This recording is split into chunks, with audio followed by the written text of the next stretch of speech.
I am not a drama YouTuber. I'm probably never going to be a drama YouTuber. I have a passion for making videos on like old games, new games, anything with guns usually will pique my interest. I love myself some third-person shooters, some first-person shooters. Occasionally I'll mix in some action games and some other retrospective slop that I know the retrospective community wants to just jerk it off to because they love some slow-paced third-person action games. Not that that's a bad thing, of course, but occasionally I do find myself, I am a constant enjoyer of commentary YouTube, of drama tube type shit, and it's something that is constant. When I first started this channel, when I first jumped in my mind, before I even made a single video, I was going to be a drama creator. That's what I was going to do. I was going to be in the commentary space, and I honestly found that anybody in the commentary space or anybody in this drama sphere is going to have times where they're going to have like really high ups, and then something will happen. It's this bullshit, and then they'll hit their high lows.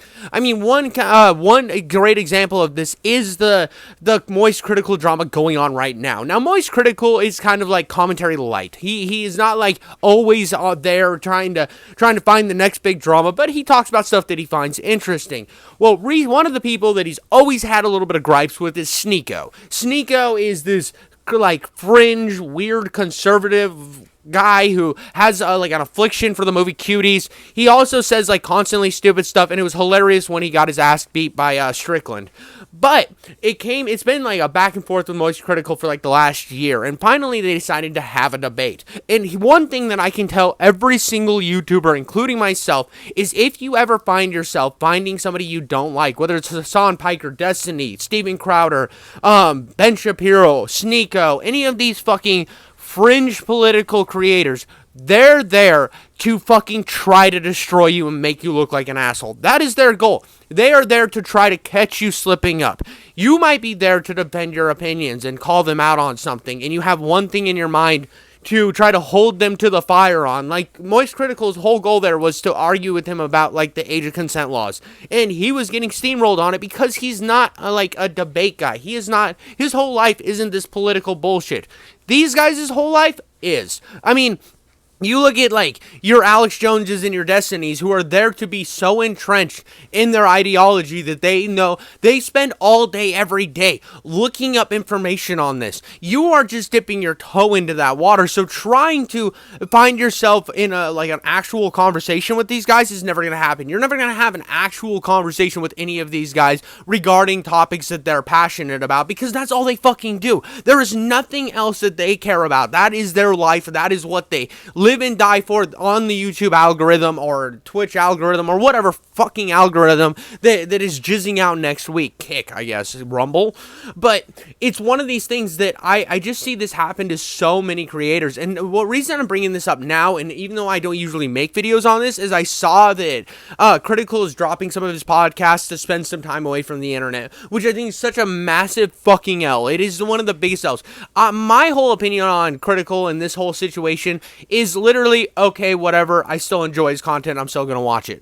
I don't like his opinions. That's one on that whole gender affirming care shit or whatever. I'm not like the whole transitioning as a kid thing. It's weird. I don't like it. It's a bad argument. But at the same time, in a couple weeks, if he would have just kept doing Red Thread, kept doing all this shit, nobody would have given a shit about this thing. Nobody ever cares. It's one of those things that you could have, like even JonTron. You look at JonTron. JonTron had a argument with Destiny years ago and got steamrolled because JonTron's not a political creator. He sat on the more right side of the viewpoint than Destiny did, and Destiny was there for blood. Like, every one of these fucking political hacks are there for blood. That is their ideology. That is what they're there for. They are not there to have a discussion with you. They are there to get the W. They see this as a fucking sporting event to fucking steamroll you. They are going to steamroll you so hard, and that's their goal. But you look at JonTron. JonTron has just consistently kept making the same content he always does,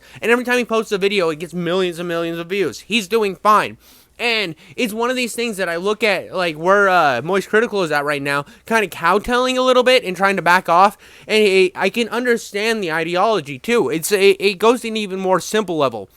one of the big examples that I've seen was G-Man Lives. G-Man Lives recently had a video on Star Wars Outlaw. Got a bunch of backlash for it, which I think is stupid. The whole paid shill bullshit is so annoying. It's like, if people can make a video about a game, give you their opinion, and it doesn't mean they're a paid shill. And if they are getting paid by the game, who gives a fuck? They still make engaging content. I still find G-Man to be one of the best YouTubers on the platform. I find when the new game's coming out, I'm going to watch his video, and whether I play the game and I don't enjoy it or not, I will still find something that I enjoy from his content.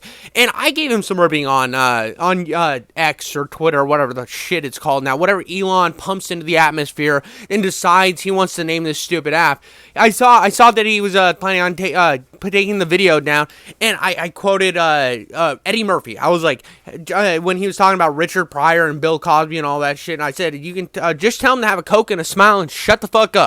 That is the best advice I could have given. And then when he pulled the video down and put it back up, I made like a comment about, oh, I'm glad to see that you're not bitch made, or something like that. It was one of these things that you let these people that are hyper fixated on giving you shit, you're bowing down to them, and now this is a bigger deal than it ever should have been. This Sneeko thing with Moist Critical would have blown over in a few days. I mean, look at Ethan Klein. Ethan Klein decided he was mad at Steven Crowder for using a soundbite of him, and it made it a big deal. Decided he was going to debate Steven Crowder, but when they actually sat down to debate, he did a rug pull on Steven Crowder and had a political guy show up instead. And that made him look real scummy and look like shit.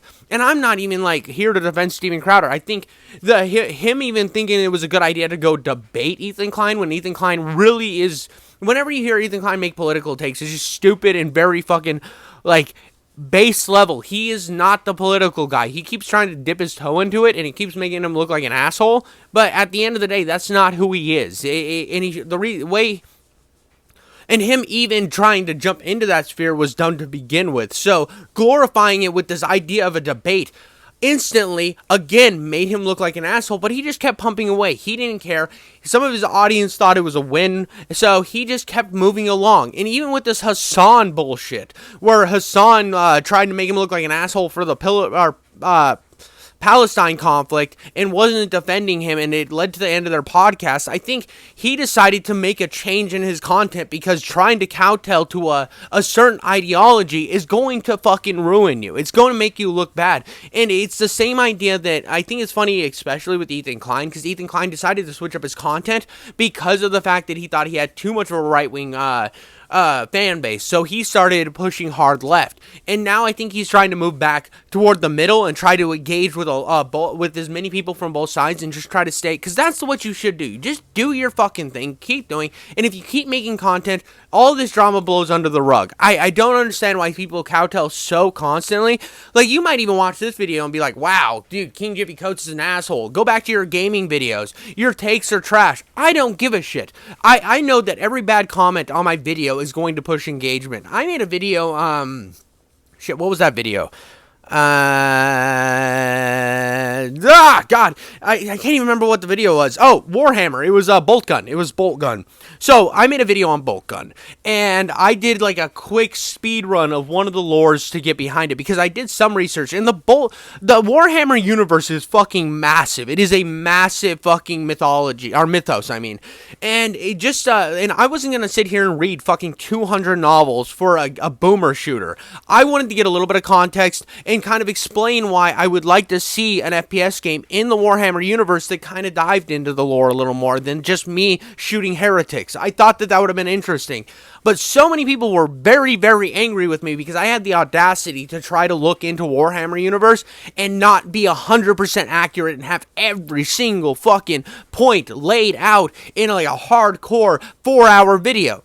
I wasn't going to do that. I just thought it was good to add some context to what I was doing. But did I get like so upset and say, I'm going to pull this bitch down? Oh, I'm getting backlash. This is too much. No, dude, every time I got a comment, I commented back because I knew that there was a chance that they were going to comment back too, which was going to drive engagement. And that is good for me. Now, I don't say that I go out here and try to get things wrong to piss people off. That is never my intention. I'm just here to have fun and make fun video game bullshit. I stream all the time because I enjoy playing old games games, and I enjoy talking to my audience. But that doesn't mean that I'm going to get everything right always, and it doesn't mean that I'm going to purposely get things wrong for engagement, but it's this idea that you have to stand 100% on every one of your points and have to like be perfect all the time. This is fucking YouTube. This isn't. I'm not a trusted news source. Charlie's not a trusted news source. Crowder's not. Nobody's a trusted news source. We are all humans. We are all idiots that think that we are smarter than we are. If you ever find yourself thinking you were the smartest person in a room, realize you're the biggest idiot in that room, because you will never be the smartest. No matter how much you know, no matter how intellectual you think you are, there is always a chance that there's going to be somebody smarter than you, and there's always a chance for there's more knowledge for you to learn. I find it is more of a big detriment to you as a creator if you decide, oh, I'm going to switch up everything. I'm going to switch up all my ideologies, all my content, because I'm worried about people taking criticism. I see that as weak-willed. I see that as you to looking at what created you, and you're trying to like move away from it 100%, because those people are cringe. I was never like that. I don't support anybody like that. And that's my problem with somebody like iDubbbz and even Ethan Klein in a sense, is they came up utilizing this very hyper edgy content, and now that they've made it, they're ladder pulling everyone behind them. You can't do that. We need to be more wary of the things we say. It's like, motherfucker, you guys did so much wild shit with all these different creators of that time period, but now you're gonna be sensitive. Now you're gonna be a little bitch because you were worried that you were cultivating the wrong fan base, so no one else is allowed to do anything you did. It's bullshit. That's the type of shit that pisses me off, and that should be called out. But silly drama like the fucking Moist Critical thing, he should have never taken that debate. I get that. I don't agree with his takes in that debate. I think that Sneako found Critical putting himself in a corner and decided to just fucking hammer down and point out the hypocrisies that he had already set up in this debate. And that's what every one of these guys are going to do. And I think it's kind of funny with like Destiny right now. Destiny has found himself put in this corner every single time because he decided, oh, I'm going to celebrate the death of a man protecting his family. Now, like, I think he has every right to say whatever he wants. I have every right to make any joke about Trump's attempted assassination. I'm all for free speech. But I do think it's funny that now he is being held to the standard that he's been putting on everybody else. Every single debate that Destiny's ever made, he has tried to hit people, oh, you're doing whataboutisms, oh, and he'll paint people in this corner. Now he's in that corner, and, like, it sucks for him, but he did it to himself. So it's just one of these things that every single time you see these people that are hyper-political, they will put themselves in that corner no matter what. And the best course of action I can say is just avoid those conversations. You might not like them. You might think they're cringe. But there is no win to ever finding yourself put in a debate with one of these hyper-political guys or these debate streamers. There is no win to it. And if there's ever a time where your audience is like, oh, well, you're cowtelling, oh, you're bullshit, tell them to have a coconut smile and shut the fuck up and keep doing your thing, because eventually they will either forgive you, forget about it, or move on. Or they'll move on to another creator is what I mean. It just doesn't matter, and you'll keep moving. I think that the moment you let public opinion push you out of the scene is the moment you lost. And it's just something that if I could give Moist Critical, he'll probably never watch this video, but if I could give him one piece of advice, it's like, just fucking move on from it. And if somebody brings it up, be like, yeah, whatever. I fucking said stupid shit. I'm moving on. I don't care. I'm not here to debate about it. I'm not here to play about it. And just like not pretend it didn't happen, but just move the fuck on from it. And everybody would forget, and you'll go back to your normal shit. But that's all I have to say about this. I decided to do like almost a Moist Critical style video on this. Just a quick grab the camera and go.